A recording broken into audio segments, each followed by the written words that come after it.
आज तुम्हारी हलफ बर्दारी का दिन है और आज के दिन भी तुम माँ के पास आने के बजाय अपनी फूफी के कमरे में चले गए।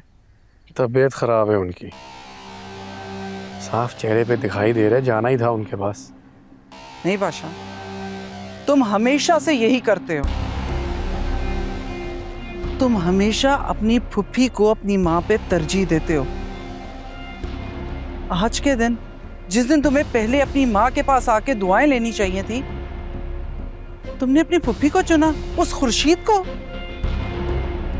तुम्हें अपनी माँ के जज्बात और इज्जत का कोई ख्याल नहीं।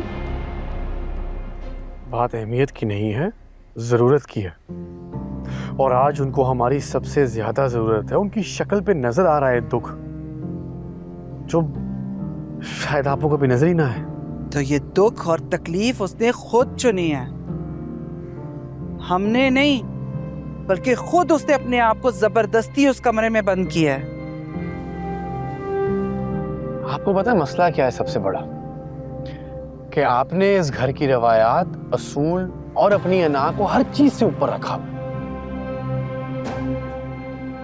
कभी ये सोचा ही नहीं कि इसके नीचे कितने दिल दब चुके हैं, कितनी रूहें जख्मी हो गई हैं।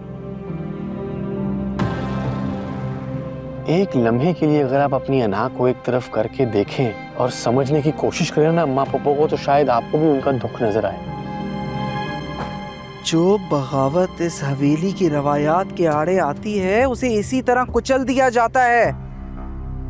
और खुर्शीद, उसने अपनी हर हरकत और बातों से हमेशा इस हवेली की रवायात को कमजोर करने की कोशिश की है।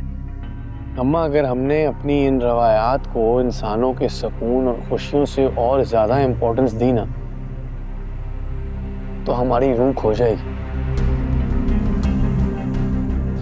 इसीलिए मैं आपसे दरख्वास्त कर रहा हूँ कि एक लम्हे के लिए, सिर्फ एक लम्हे के लिए, ये रवायात के पर्दे से बाहर आके दुनिया को देखने की कोशिश करें। शायद आपको भी सुकून मिले और सच्चाई नजर आए।